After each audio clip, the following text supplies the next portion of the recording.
grind those tires in. If they're new tires, they want to build a little heat on them. If they're older tires, they're trying to get any excess rubber buildup off of them so that when they throw the green, they'll be ready to go. What do you think the chances of that fourth place truck, when they get down to turn one, maybe thinking about going 3 wide? I would think the chances would be good. I would say if he gets that kind of a run, he's really, really good on every aspect of this game. But talking about the 18 of Kyle Busch, who's just behind the 2 of Elliott Sadler. Elliott Sadler won the race off of pit road. Ron Hornaday on the inside. Green flag back in the air. Ooh, Hornaday's a little bit slow on the inside. Kyle Busch door to door with Ron Hornaday. Hornaday now charging, trying to get in front of that 18. Oh, 3 wide now. wide. Brad Keselowski to the bottom of the racetrack. Keselowski with a big run. He's battling for second now as he goes to the bottom of the racetrack, trying to get by that 18. There goes Kyle Busch to the outside. Going to try to get to the outside of Elliott Sadler. Not able to do it yet. Wow, did you see that speed? Man, I love those shots. About blew our poor camera over. Ron Hornaday looking to the inside once again of that 29, trying to get back by Brad Keselowski. Here comes Kyle Busch, a big run off of turn number 2. Can he get in striking distance of the 2 of Elliott Sadler? You see the defensive move Elliott made right there. He saw Kyle Busch all over the outside of him. He said, well, I'm going to take that line away from you, bud. When I get down to turn 3, I'm going to run the top. And it worked. He was able to hold Kyle off, lead another lap. See if he does it down here in 1. Yes. We know Elliott Sadler did not put any tires on, and he ran within a quarter of a second of the fastest lap of the race as Kyle Busch gets to his inside. Kyle Busch trying to take the lead away from Elliott Sadler. Racing into turn number 3. Busch on the inside, Elliott Sadler on the outside, and it looks as though Kyle Busch is going to take the advantage away from Sadler. Well, 4 tires beats no tires most of the time. They do, but I think it sent a pretty good message all up and down pit road. No tires later on will probably be okay. You know, if you get in a position where you need some track position, Elliott maintained pretty good versus Kyle. Early in the race when they were on the same tires, Kyle was better than Elliott. So now Elliott's been able to say, okay, I can hang with these guys even when I don't have fresh tires.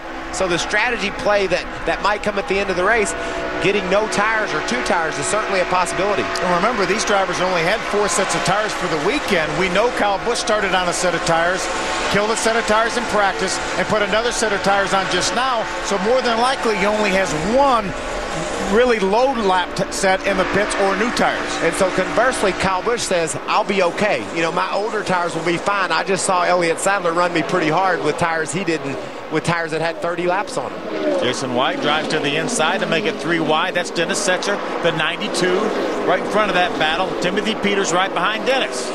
Looks like Jason's got a strong truck tonight. Couldn't quite clear Dennis. And look at the momentum on the high side. There goes Dennis Setzer. There goes Timothy Peters. Jason said, man, I had y'all all but passed. Timothy Peters has to stay high as Jason White down at the bottom of the racetrack. Here he comes once again, trying to get back by that 92 of Dennis Setzer. Setzer trying to hold his line. We see Timothy Peters jumping out of line. And here comes the 88 of Matt Crafton. Look at these 6 trucks racing side by side. Jason just says, come on, man, just a half a truck length's all I need, and I'll have it. But he's not going to get it. Dennis will make that big run on the outside. The battle for 7th, left of your screen. James Busher, the 31. Taylor Malsom, the 56. Well, Jason's going to make it. He is going to be able to clear Dennis Setzer, right side of your screen. That was for 9th. Just in front of him, it's 7th and 8th. That's Taylor Malsom on the outside of the 31 of James Busher.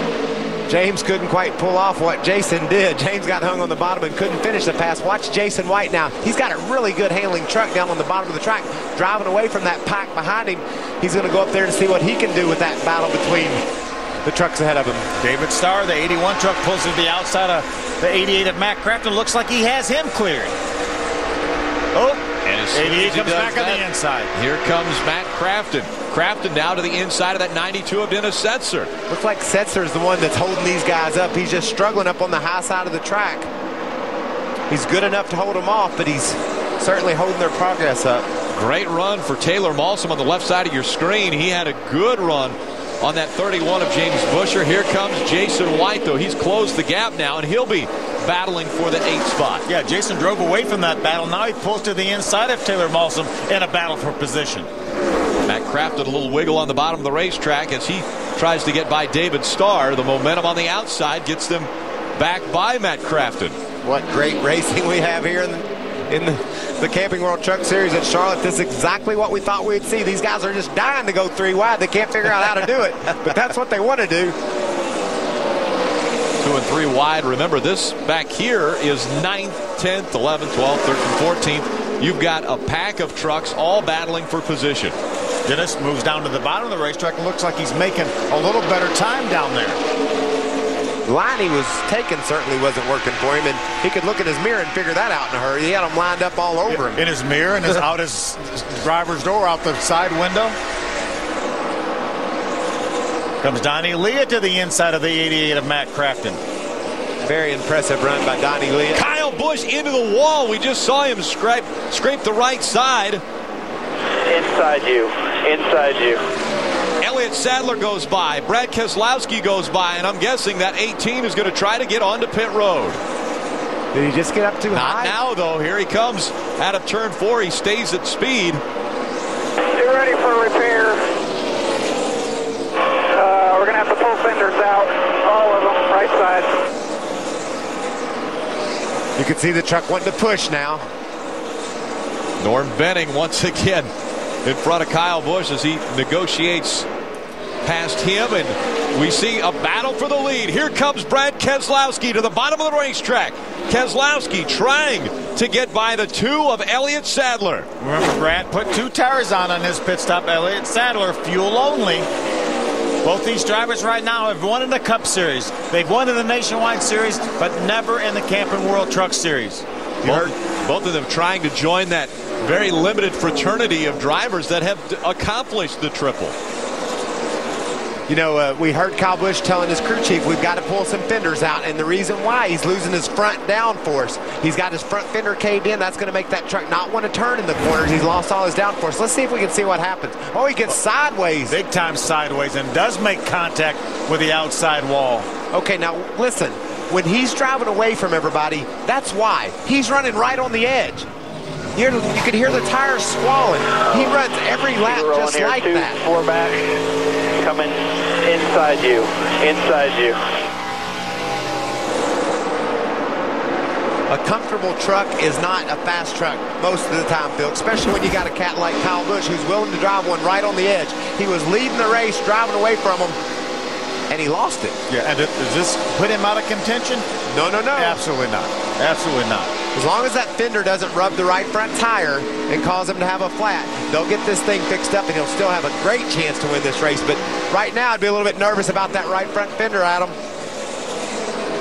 Not only the right front fender, Michael, but Kyle has also talked about the splitter. He said the right front splitter may be folded under, and that is also the speculation that came from the spotter stand. They continue to monitor the situation, and Kyle just came on the radio and said, I'm sorry I screwed it up, but let's get a plan together to fix the problem. Everyone has stayed calm, and we'll see if they can manage to battle back through this adversity. So again, out front now that Kyle Busch has had problems is the 2 of Elliott Sadler. Brad Keselowski running in second. In the 29, Todd Bodine is third. Kyle Busch has dropped back to the 4th position, and Ron Hornaday Jr. in 5th. Here comes Hornaday. It looks like it may have bent that right front corner of the splitter up a little bit. I don't think it folded it under. It looked like it bent it up a little bit. And that will affect the front downforce somewhat. Brett Butler in the 47 goes a lap down. 14th and 15th. Johnny Sauter on the inside in the 13.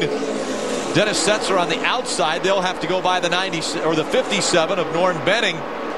Sauter goes up, moves Eric Almirola up the racetrack. 21 of Chris Eggleston right behind those 2 trucks running side by side.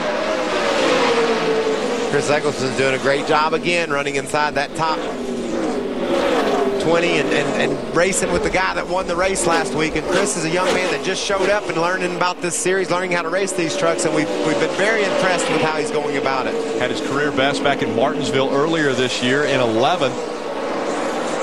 Kyle Busch